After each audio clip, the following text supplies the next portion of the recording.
Actually, special treat today. She ran away. She ran away though. I don't know. She got shot. We have such a special treat because it's so nice to have friends who have friends who know people. So thank you, Meryl. And thanks to Meryl, we have Merrie Davis here with her tonight. Merrie is one of the co-producers of this museum. She's also a Tony Award-winning Broadway producer. She produced Company last year, won a Tony, and won many others. And we are so honored to have you here to give us some of the inside story of how this museum came back. So thank you, Merrie. You're on. I know. Am I echoing? Can you hear? No. Yeah. Okay, then. Hello. Hello. Hello. Well, first of all, welcome everyone. I will tell you this, that I made a career change into theater in 2014. I had been in the magazine business. And I love it, and I've done shows that you never, well, you've heard of, but you never saw. Gigi, if you saw it, you probably would have succeeded, but you didn't. And Eclipse and so on, and then Company, and I just did Parade, and Working Girls coming up. But I will tell you this, and you'll agree with me afterwards. The one thing that I absolutely adore and have never been so psyched about because I'm a marketer and I love marketing, is where you're sitting right now, because you're not going to believe when you finish what you're going to see. And I'll give you I was going to say it at the end, I'm saying it at the beginning. People say, well, how much time do I need to go through that? When you see what you're going to see, I would say probably 8 weeks. That's if you are going to be reading everything and looking at everything, because it is immersive, it is interactive, photo opportunities. I hope everybody brought something to take a picture because they just, it goes on and on and on. The mission for the museum is to educate, entertain, and what was my word that I wanted? Oh, I wanted interactive, because that's it is. But to inspire, because you need to keep building up the groups and people as it goes along, because theater is going to only continue if people have an interest in it. But I will tell you that I've picked out a number of things that you should be looking. You're going to go through all of them, but that you should look for. The one, first of all, the playbill room. Playbill has an entire room that when you see all the playbills on the wall, those are only the shows that are open that day. So if you wanted to take a look and decide what you want to see, they have a QR code, and you can buy tickets right then and there. And when you see black spots there, that's for the shows that are coming, which is because you know the shows that keep coming around and so on. But it's fascinating, so we had a promotion with them. Al Hirschfeld. I just, as a matter of fact, as soon as I walked in today, because they were sold out, there's an Al Hirschfeld book of all his works. There is a room upstairs where you see the barber's chair. And I read the history as recent as this morning. I didn't know the whole history of. He loved to sit in a barber's chair when he was doing his sketching. And they had all different kinds that they had to get because it had to be a certain kind. So there's a whole story to that.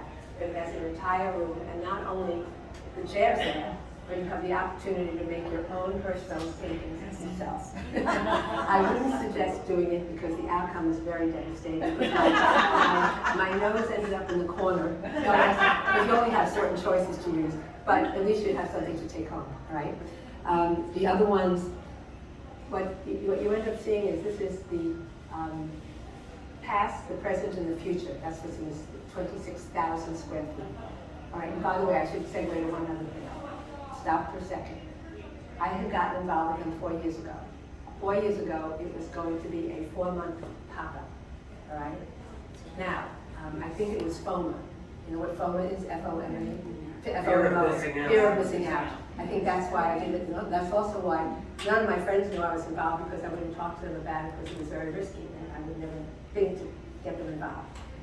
Fortunately, I think we're the only thing that COVID helped, because if COVID didn't come, we would have popped up and popped out instantly, right? Because of that, we couldn't get space, and everything stopped. During COVID, or in the middle of everything, space was being looked at, and all of a sudden the rents went down, and we had the opportunity to get the space, which is 26,000 square feet. And what you have, just so you know, right now there's a basement level where you check in coats, there's bathrooms there. What else? The staff hangs out and so on. You have a place you can go. This level has This is the rental space that we have, and there's going to be a bigger one coming down the road. Right now, this is what we can have. And then you've got the gift store primarily, and then you go up to the second and the third levels, and that is where you're going to see the game changes, the shows that came before everything that set the tone. For example, like Showboat, which was the first one that went from book to stage, nothing in between. And when you see what the set designers have done to create these rooms, it's mind-boggling. Phantom of the Opera, I wonder how many people, when you get there, you're going to be able to see the chandelier, but you have to find it, okay? You have to find it.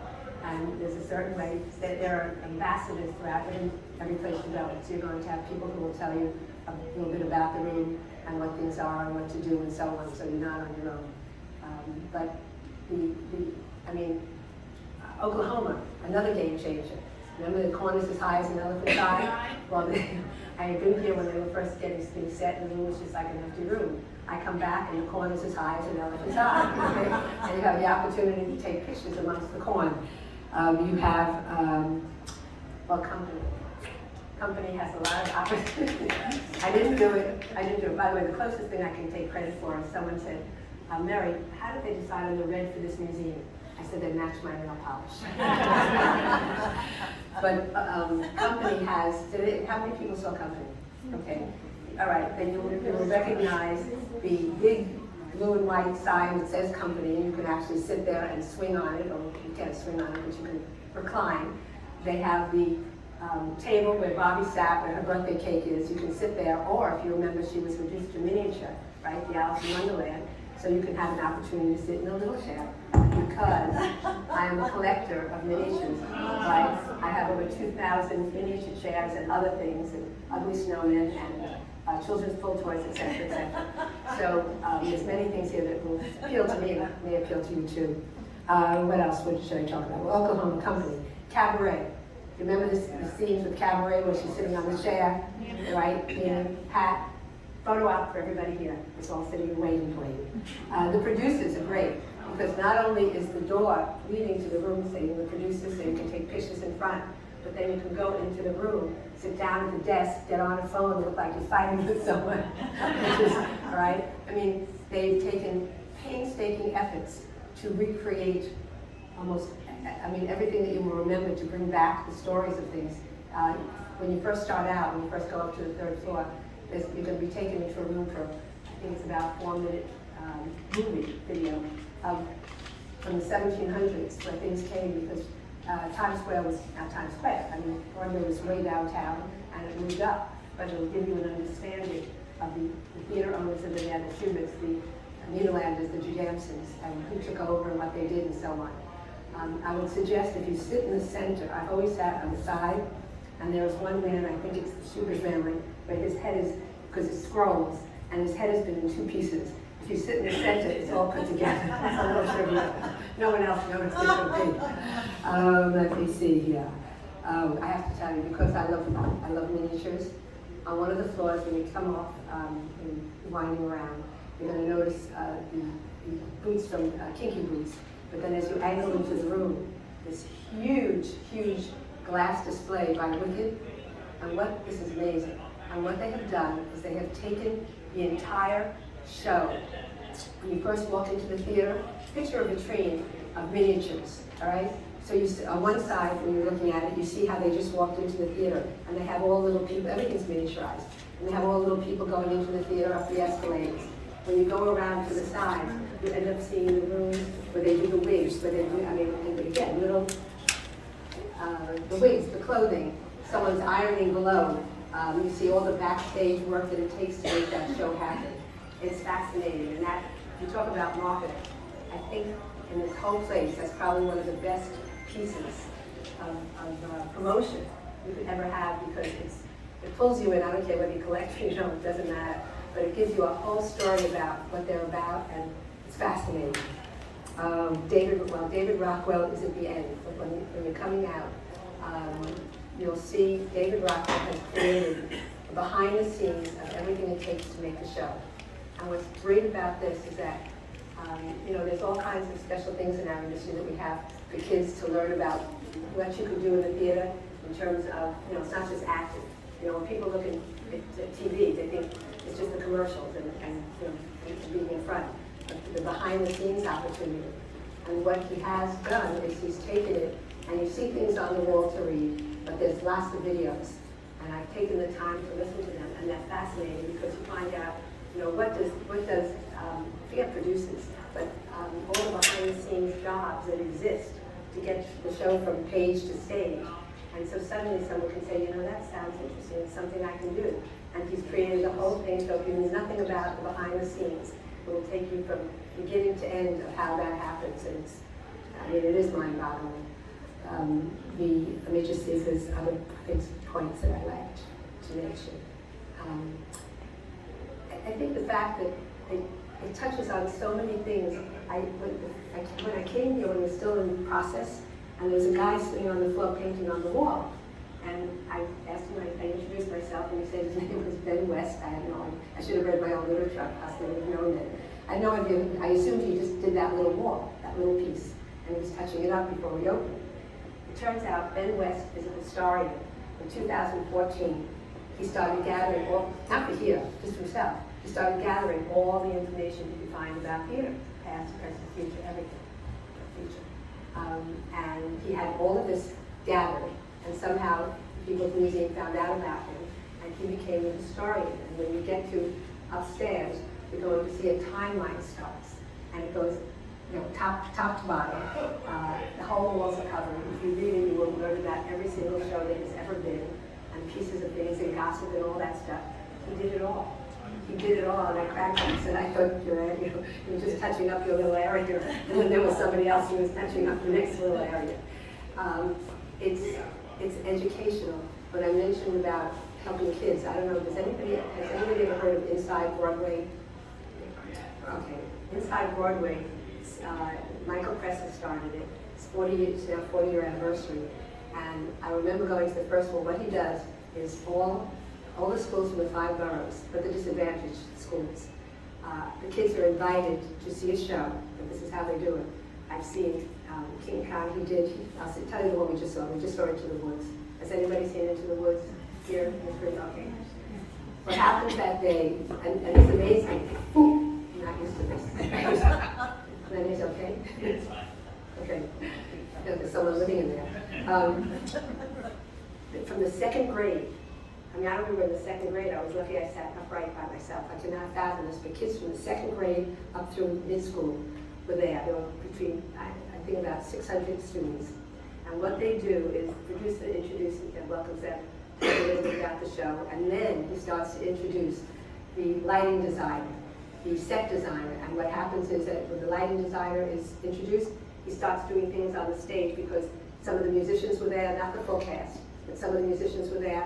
So they start to show what happens how the lighting can affect everything. And then the set designer comes and talks about different pieces that they have brought that are there. There were 3 actors there. I saw, you remember the person who played Little Red Riding Hood, Jack, and the witch. The 3 were there. I even had lunch with them. They are so delightful. But they performed, so you could see exactly what it takes to make something happen. And what was amazing is there was somebody from one of the city government agencies for theater, and she said, okay, everybody in the audience, how many of you like to act? And all the hands went up. How many play an instrument? Again, how many of you dance or sing? I felt so inadequate when I walked out of there, I can't tell you. But they are so involved, and what this does, and one year I told them they should continue this all the time. They brought a student back who had sat in the audience and had gotten into the industry and was up on the stage and told them about what they were doing at that point. And I said, that's what you need to have, because someone could look and still watch this and say, I can't do that because. And when you start to see people who've done it, it's just amazing. And that's the kind of thing, because we're having educational programs here. We're also tied to Broadway Cares Equity Fight Saves. As you know, it was a $1 donation goes to that. And I just went downstairs, and it was just nice. Co-check, I didn't know they were doing this. Co-check, I always tip, everybody tips usually. And they said they're taking the tips now, but just turning it over to Broadway Cares Equity Fight Saves, which is great. You'll also see a room that is dedicated to that, and the quilt that was made and everything. It touches on every aspect of Broadway, and it is inspirational. I guarantee, I guarantee when you come out of here, because when I came in, I mean, I've been involved, as I said, from former days. I never expected it to be what it is, all right? I mean, it is such a wealth of information and fun. You walk out of here and it's just like an up. I mean, I was waiting, I just bought Hirschfeld. They had a book, and a whole book of all his works. I believe it's all his works, or most of them. And I remember they're selling out all the time. And so I saw it and said, right now, I'm not leaving it without one. But it's, it'll give you it's just exciting. I don't know how else to say it. I don't know if you have any questions. Well, I think you've said it really well. That was fantastic. Thank you, everyone. And it's also a very special day for Merrie because it's her birthday. And I'm gonna